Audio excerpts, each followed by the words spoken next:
Hello and welcome, everyone. Great to have all of you. We are going to go ahead and get started. Wonderful to have you joining this session.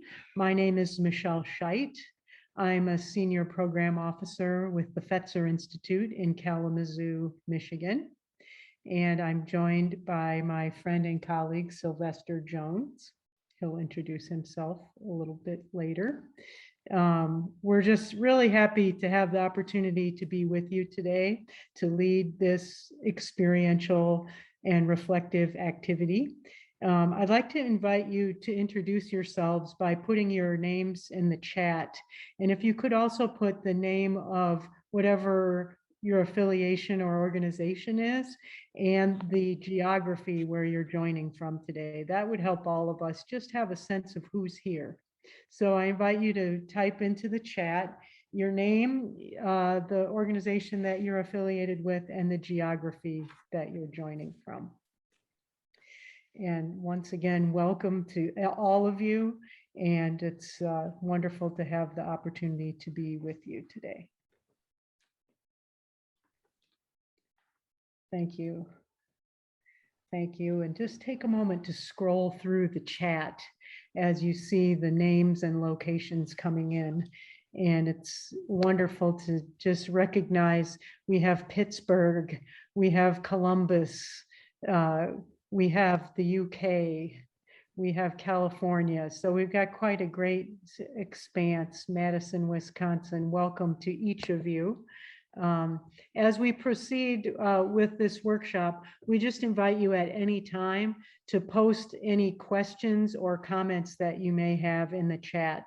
And if you have especially questions for us or things that you might need clarification on, please just put that in the chat anytime, and we'll try to address them as well as we can. So once again, welcome. I am Michelle Scheidt, and I'd like to turn it over to my colleague, Sylvester. Thank you all for being here. Good morning, everyone. I am so delighted to be here. My name is Sylvester Jones, and I'm a program officer with the Fetzer Institute here in Kalamazoo, Michigan.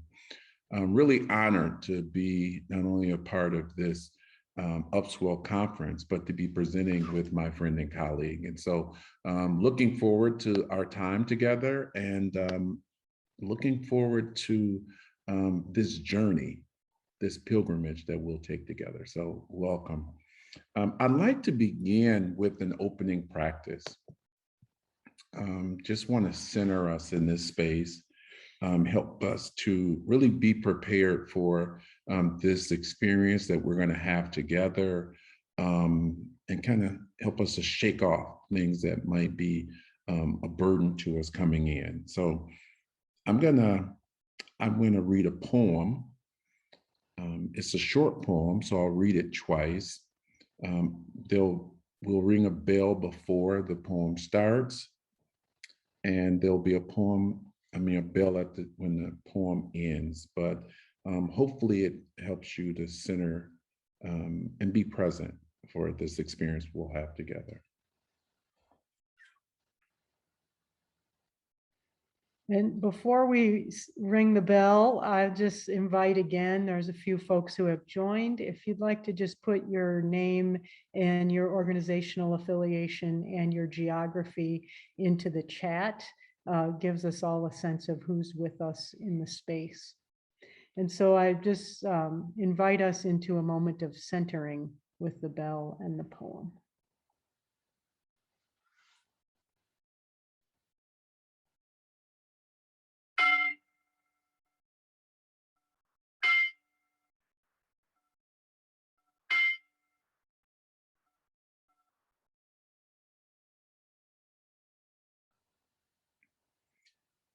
Life is a series of miraculous moments, every one of them rich beyond measure with insight, inspiration, and innovation. But that awareness comes solely by making ourselves receptive. Life is a series of miraculous moments, every one of them rich beyond measure with insight, inspiration, and innovation. But that awareness comes solely by making ourselves receptive.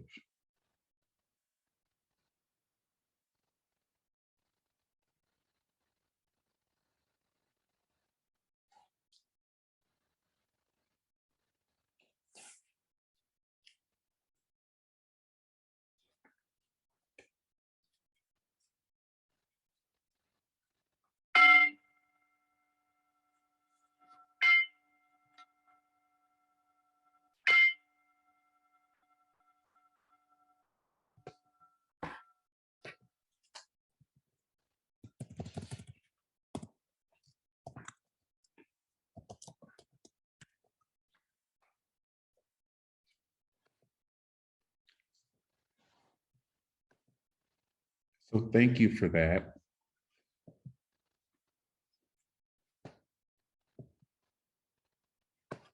Today's session is spiritual resilience. How my spiritual journey fosters transformation of self and society. As I stated, I'm honored to be presenting at this Upswell conference, and I'm thrilled to share this presentation with my colleague, Michelle Scheidt. Since joining the Fetzer Institute, Michelle has served as my mentor and guide, and in that process, she became my friend. For several months, Michelle and I met weekly via Zoom, and we developed a deep relationship across our lines of difference. It's important that I share that while Michelle and I are about the same age, I think I'm a few months older than Michelle. We graduated from high school the same year. We share a heart connection, and we share a need to be change agents. Despite our differences of race, gender, and sexuality, we share a commitment to this relationship that we share with each other. We care deeply about each other, and we are committed to modeling what it looks like to have a relationship that is grounded in honesty, love, trust, and courage. This is uncommon for many of us, but we are modeling this, and we hope you will leave this presentation believing that we can love across lines of difference. We hope that you all understand that we can love across lines of difference. Michelle and I understand that our relationship will grow and mature, and we will be asked to love from order, disorder, and to reorder. Yes, we have had disagreements. Yes, we've had conflict. And yes, we have learned to love each other even through those disagreements, even through those conflicts. And what we've learned to do is to seek understanding. I believe we are guided by a heart level commitment to personal growth and development while honoring and valuing each other. Richard Rohr teaches a concept called order, disorder, and reorder. Father Rohr teaches that moving from order to disorder and eventually reorder is a process. It's a maturing process. He further teaches that achieving reorder is an emotional and spiritual maturity that we must achieve to understand ourselves and our environment. Order is a grounding principle that shapes who we are and how we make sense of our world and our environment. In my tradition, I learned that all things should be done decent and in order. A strict sense of order is not only important to the African American community, but important to all communities.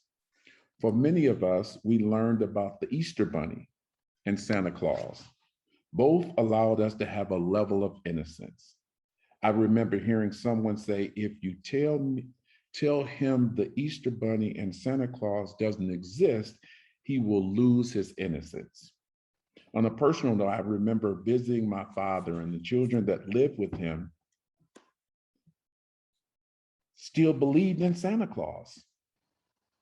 I was in early adolescence, yet they still believed in Santa Claus. And even though I no longer believed in Santa Claus, I understood the importance of preserving their innocence. At a very young age, I guess you can say that I understood innocence and order. Other examples of order include introduction to religion and spirituality in the events of 9/11. If you reflect on those things, we had a sense of order, at least I did. And then there became disorder.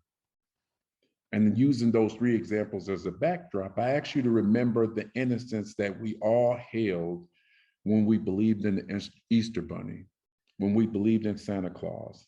I ask you to think about the innocence and the glee that we all had when we were introduced to our religious or spiritual tradition.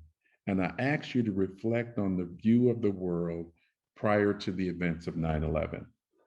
Prior to the events that happened on September 11, 2001, many of us believed the United States of America was the safest place in the universe. Many of us saw suffering and damage on the television and imagined that that destruction that we saw could never happen in the United States.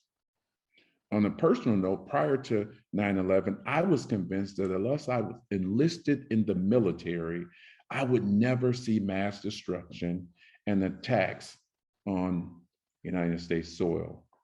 My impression in life in the United States of America was disordered after that day. My perspective on life was shaken, and I was forced to reconsider many of the things that I was taught. I would say that if we are honest, we are forced to reconsider our perspective of life when major things happen.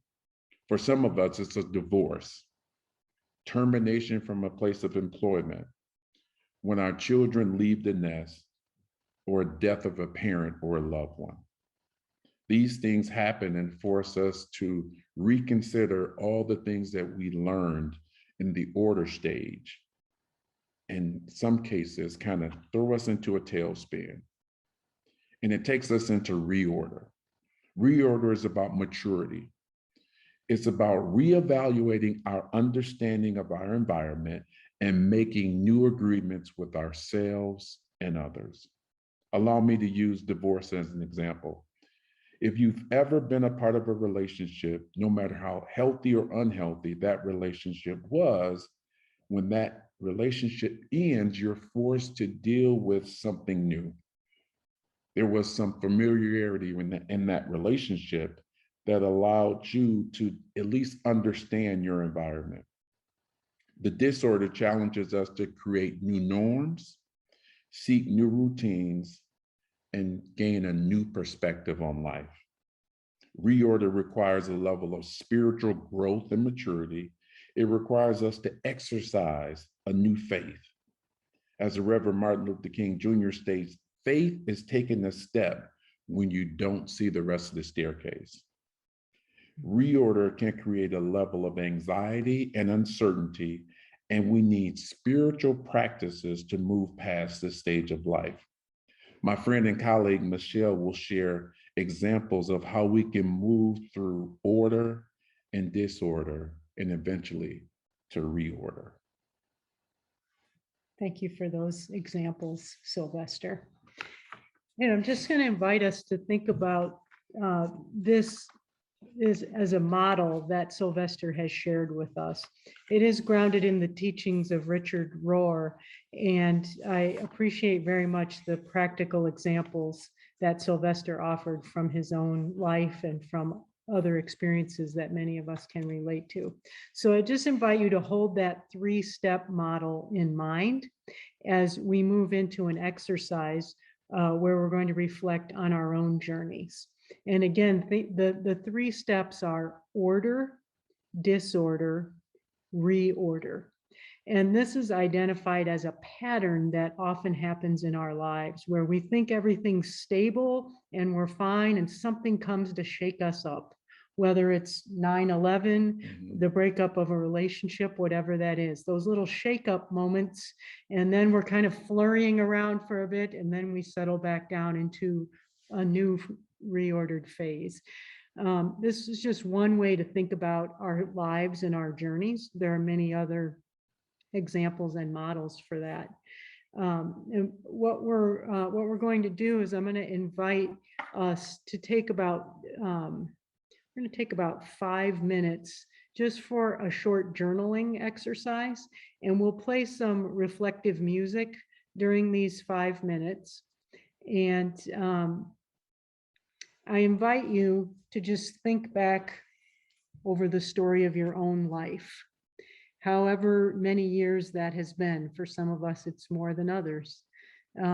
What have been those moments in your own life that have been those shaking up times, or those disorder times, or those moments that really were significant in your own journey?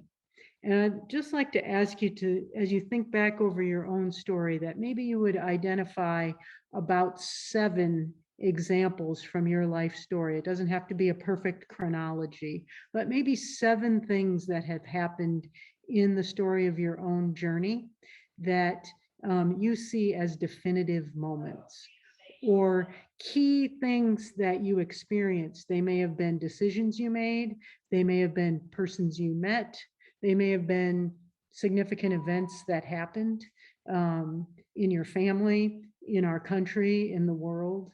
So just during this 5 minutes, that's the invitation, as we just have some reflective music in the background. Deepen a little bit into your own story and think of a short list of around 7 or so things that were significant moments for you that you see as those key points in your journey. Maybe things were different after those, or that made a significant change in my life. And we'll just take about 5 or 6 minutes for that reflection.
Just call us back for a moment, just for the next step in the process. We're going to continue some individual reflection, and this will be for about another 15 minutes or so. And in this next phase, I ask you to continue to hold in mind, as it's helpful, this model of order, disorder, reorder. If that doesn't feel meaningful to you, feel free just to let that go and focus on your own journey story or the moments that you may have surfaced. And I just invite you um, to enter into a more creative space. And this is a way that can sometimes help us discover new insights or reflect in a different way, perhaps identifying new things about our experience that we weren't aware of before, or things we may not have known were there. So as we continue this reflection, I invite you, if you have some materials available, to deepen this journaling through a practice that might be a little more artistic. And if you have some colored pencils or crayons, that's great. If you don't have those, that's great as well. Pencil or pen works just fine. I just invite you to look at that list that you made of those items in your journey and think about the story of your journey and how those items might be depicted for you as a picture, an image, a path, a map. Um, Anything works. It can be more, it can be more concrete, or it could be something more imaginative. Uh, we don't have to be artists to be able to learn and benefit from this kind of practice. It helps us tap into a different part of our brains that sometimes is more neglected in our logical everyday thinking. So I just want to invite you to suspend judgment about whether you're an artist or not, and allow yourself to enter into some creative space with a little bit of drawing or sketching or coloring to flesh out the map of your own journey, especially using those 7 or so things that you uncovered about your story, and or this idea of order, disorder, reorder. And just as an example, Sylvester is going to share one of journey map of his own that he did. And the two of us are also engaging in this practice as we go on. Yeah, You wanna correct. just- Yeah. So Michelle and I mentioned Michelle and I have these weekly meetings and, just allowed us to have a deeper relationship. And as we were preparing for this presentation, she kind of introduced me to this journey mapping.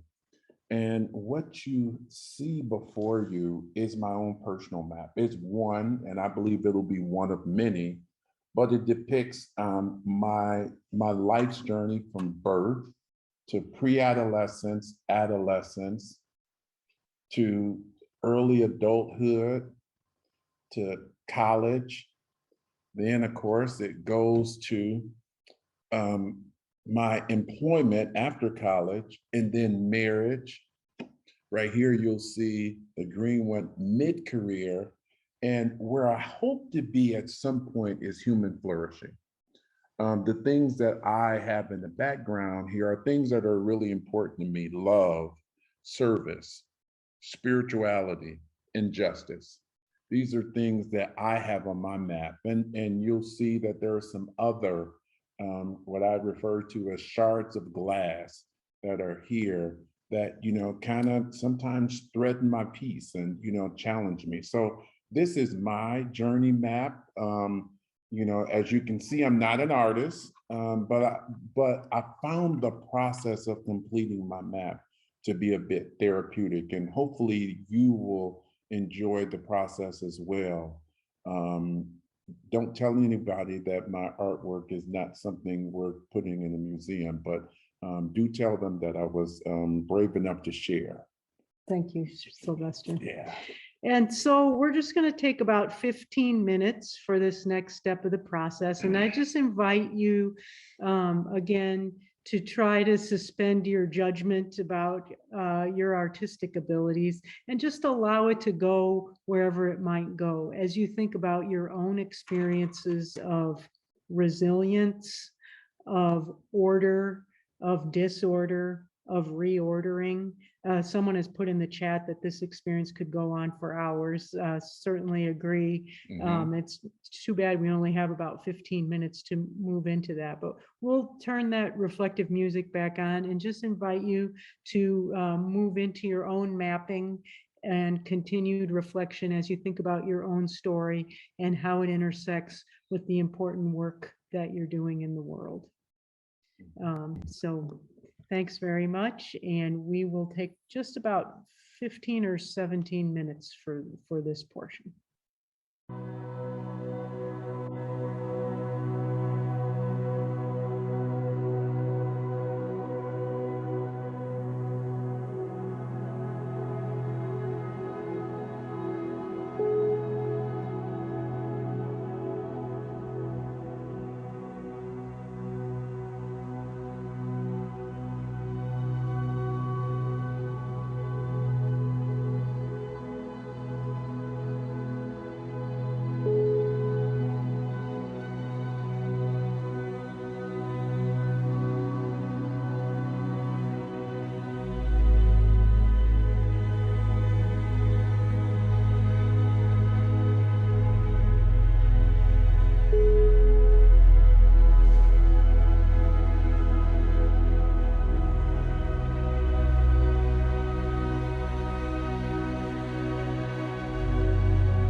I hate to interrupt your good work, and I know I'm not finished with my own, but I am making some progress and continuing to reflect on the many experiences that have shaped me.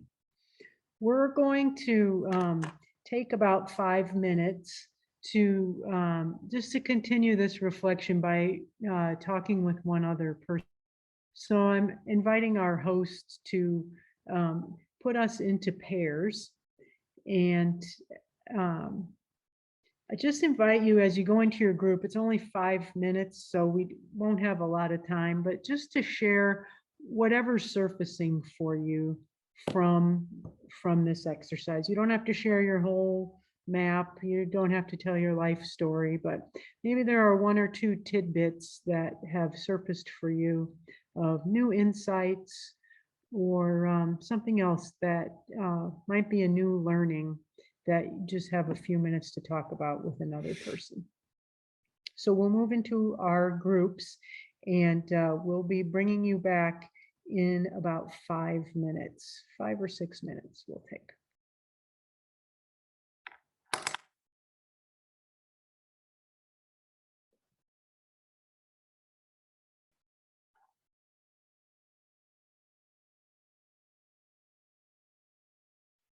Mm.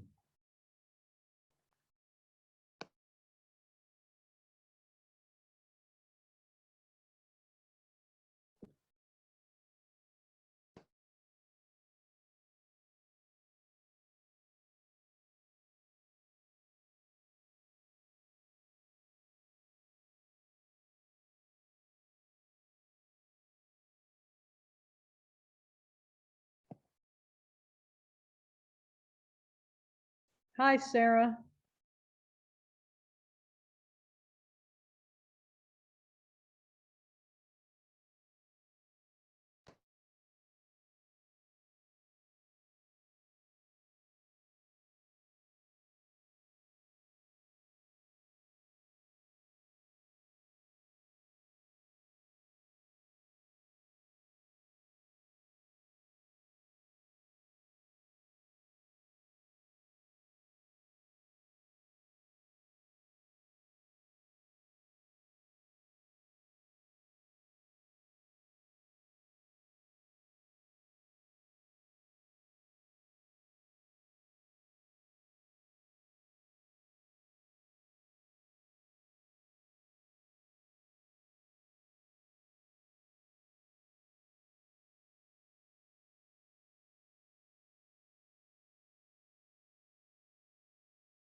Welcome back, everyone. Welcome back.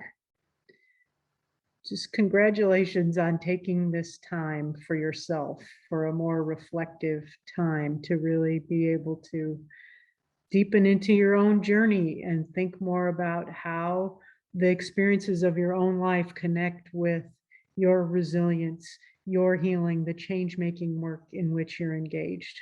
I think we often don't give ourselves permission to do this kind of reflective work that can be so helpful and so important. So congratulations on giving yourself the permission to do it. And I invite you to try to carve out those spaces for yourself to see how that might help continue to inform and nurture your own journey. During these last 10 minutes, Sylvester is going to close us out with just a little more opportunity for sharing about some of the insights that we're learning.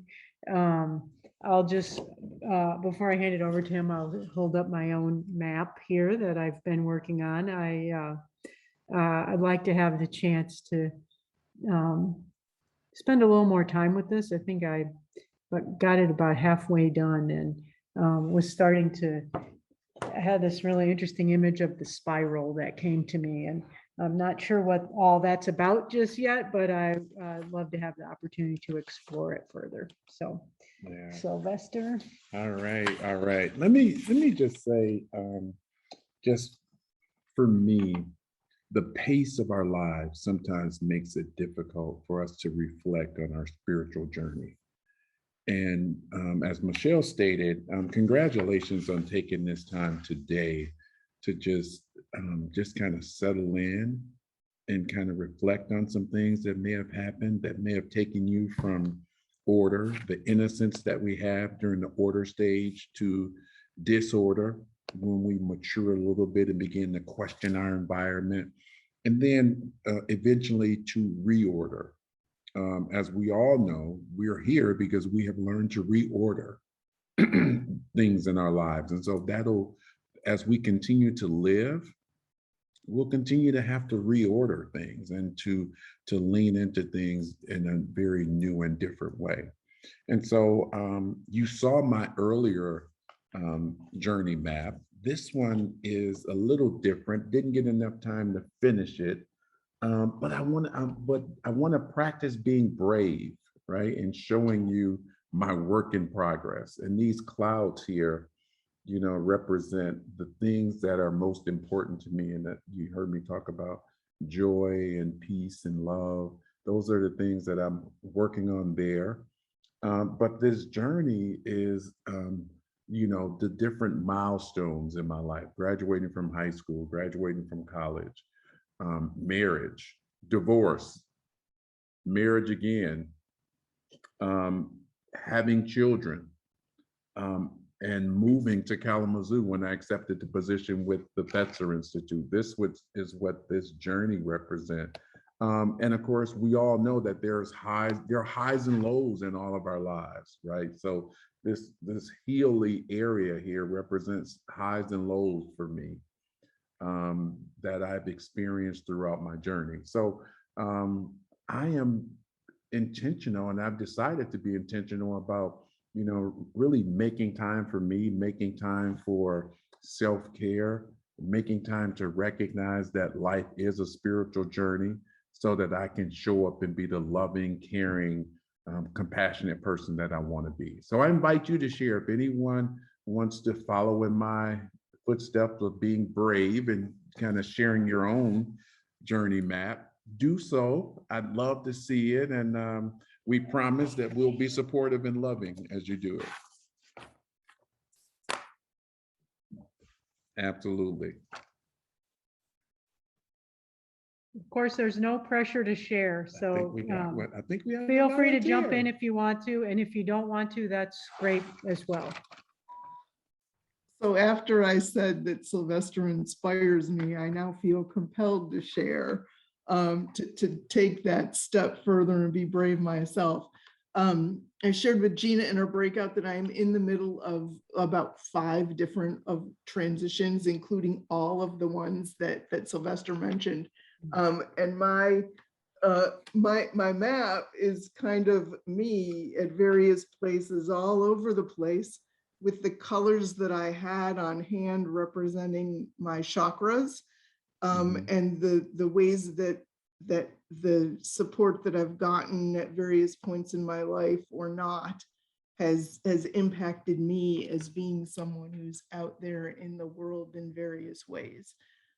So like you, Sylvester, it's a work in progress, but I'm going to keep this. I even made notes on, interestingly, which colors were not in my mug today, and how those corresponded to things. So this has been a very, very like shockingly helpful activity. So thank you both for creating this and creating this space to work on this. Wonderful. Thank you so much for sharing. Thank you. Really appreciate that. And you inspire me. Well, thank you. That feels good.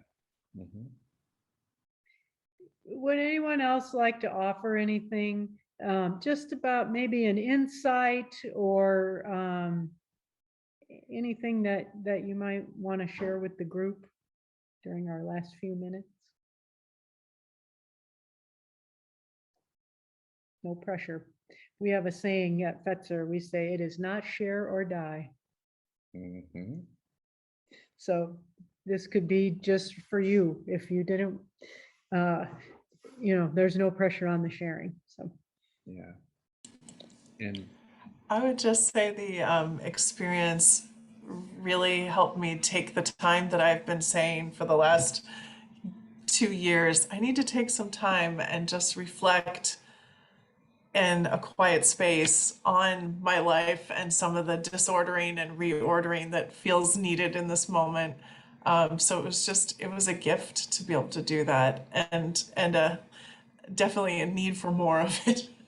So thank you for providing that. thank you. That also just really makes me think about this whole time we're in as one of those disordering moments. For perhaps for all of us collectively, the past 2 years since the pandemic began, we've all been in this swirling period. Maybe that's what that spiral image that came to me is all about, that we've really been in this time of collective reordering. Yeah, thank you for sharing that. Really appreciate it. Yeah. So as we prepare to end this session, I want to begin by saying thank you all for being here. Thank you for letting us know that that you appreciate this time to kind of reflect on your life. And we hope that this is just the beginning of you reflecting on your spiritual journey, so that you can get the spiritual tools to be the person that you want to be as you transition. And life will continue to have transitions. We will continue to have instances where we are ordering things, disorder, and then reorder. And so it's about just taking the time to kind of process those things, so that you can be the person that you want to be and continue to be the loving being that you are. Of course, you know that Fetzer, our mission is to build the spiritual foundation for a loving world. And Michelle and I want to embody that, not only in this presentation and our work, but in our interactions with our friends and our family and our loved ones. And so we hope that you want to join us in that. As we prepare to close, perhaps you don't want to say anything out loud, but maybe you want to put a word in the chat, that something that's coming up for you, something that you're taking away from this, that that really just you want people to know that this is something that's important to you, that you're taking away from this experience. So if you want to put it in the chat, please do so. We invite you to put your 1 word, 2 words, put your sentence in the chat so that we can, so we know kind of what your thoughts are as we prepare. And then as we close, I want to offer one of my favorite poems, and I hope you appreciate it as much as I do. It's one of those things that helps me to be conscious of just who I am and everything that I represent. Not only that, who I represent. So I'm sure this is a familiar poem for many of you, and it's by Gandhi, and it reads, "Your beliefs become your thoughts. Your thoughts become your words. Your words become your actions. Your actions become your habits. Your habits become your values, and your values become your destiny." Thank you. So thank you all. It's been a pleasure. And we wish you all the best in the conference and in the important work you're doing. Thank you. Thank you. Thank you all.